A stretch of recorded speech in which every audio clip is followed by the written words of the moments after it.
वेळ सकाळचा होता. सूर्याची कवळी किरणं घराच्या अंगणात पडली होती, पण त्या प्रकाशातही घराच्या एका कोपऱ्यात अंधार दाटला होता. आई एकटीच बसून रडत होती. डोळ्यातून अश्रू वाहत होते, ओठ थरथर कापत होते आणि मनात एकच प्रश्न फिरत होता, माझं चुकलं तरी कुठे. कमलाबाईने आयुष्यभर संसारासाठी कष्ट घेतले. लहानशा झोपडीतून सुरुवात करून नवऱ्याच्या साथीने मेहनत करून मुलांना मोठं केलं. घरातली परिस्थिती बेताची होती, पण मुलांना शिकवण्यासाठी त्यांनी स्वतःच्या गरजा कमी केल्या. नवीन साडी, दागिने, हाऊस मौज सगळं बाजूला ठेवलं. फक्त मुलाचं भलं व्हावं एवढीच एक इच्छा होती. मोठा मुलगा अमर हुशार होता. त्याने शिक्षण घेतलं, मोठ्या शहरात गेला आणि तेथे मोठा अधिकारी झाला. दुसरा मुलगा सुरेश, त्यानेही नोकरी मिळवली आणि स्वतःचा संसार थाटला. आईबाबांना दोघांनी उभं केलं, पण स्वतःचं म्हातारपण मात्र विसरले. नवऱ्याच्या निधनानंतर कमलाबाई एकटी पडली. तिने अमरला फोन केलं, बाळा आता तुझ्याजवळ राहायला येऊ का रे? एकटीला जमत नाही तर राहायला, करमत नाही.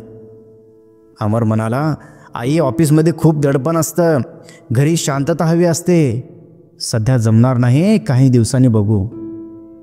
कमलाबाईंना धक्का बसला. ज्या मुलासाठी सर्वस्व अर्पण केलं त्यांनाच आई हवी नव्हती. काय वाटलं असेल ते आईला, किती वेदना, किती दुःख झाले असेल ते आईला. अरे ज्या आईने लहानापासून मोठं केलं, वाढवलं, शिक्षण दिलं, चांगल्या मार्गाला त्याला लावलं, चांगली नोकरी त्यांना मिळाली, आणि तेच मुलं आज त्या आईला बोलण्यासाठी तयार नाही आहेत. त्या आईची सध्या गरज नाही आहे त्यांना. सुरेशकडे गेल्यावर त्याची बायको तर म्हणाली, आई इकडे घरं लहान आहेत, जागा नाही, शिवाय मुलांचं शिक्षण आहे, तुम्ही गावाकडेच राहा, आम्ही पैसे पाठवतो तुम्हाला. आता आई एकटी पडली होती. पैसे पाठवले जात होते, पण प्रेम पाठवलं जात नव्हतं, काळजी पाठवली जात नव्हती. आठवडाभर जेवण नसेल तर कोणी विचारायचं सुद्धा नाही. ताप आला तरी सुद्धा कोणी औषध द्यायचं नाही. बिचारी म्हातारी एकटीच पडून राहायची एका कोपऱ्यामध्ये आणि रडत बसायची. काय करणार? तिच्याकडे काहीच पर्याय नव्हता, काहीच ऑप्शन नव्हतं. एक दिवस आई मंदिरात गेली. देवासमोर हात जोडून म्हणाली, देवा मीच चुकले का?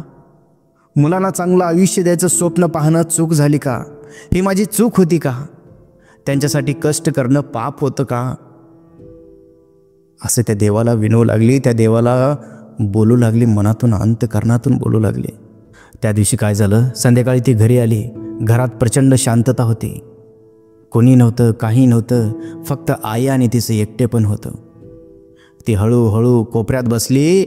समोर ठेवलेल्या जुन्या फोटोला हात लावला. त्या फोटोत तिचे पती आणि दोन्ही मुलं हसत होते.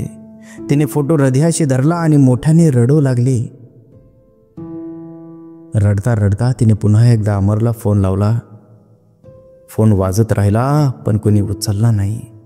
सुरेशला पण फोन केला, पण त्याने बिझी आहे म्हणून ठेवून दिला. त्या रात्री आई झोपली, पण पुन्हा कधी उठली नाही. या कहाणीतून आपल्याला हेच समजून येतं, आई वडिलांना पैशाची गरज नसते, त्यांना फक्त प्रेम हवं असतं. त्यांना त्यांच्या अस्तित्वाची जाणीव करून द्या, कारण त्यांनी तुम्हाला जन्म दिला, वाढवलं, उभं केलं. त्या आईवडिलांचा सन्मान जिवंतपणे करा, कारण उशीर झाल्यावर फक्त पश्चाताप होतो, काहीच फायदा राहत नाही. म्हणून आपले आई वडील जोपर्यंत आहेत तोपर्यंत त्याची सेवा करा. जेवढं होईल तेवढं त्यांच्यासोबत राहा. त्यांच्यासोबत थोडंसं बसून तरी बघा, किती आनंद आपणाला वाटतो. तर ही कहाणी आपणाला कशी वाटली आम्हाला कमेंट बॉक्समध्ये नक्की सांगा. तर चला आपण भेटूया आणखीन असेच नवीन व्हिडिओमध्ये.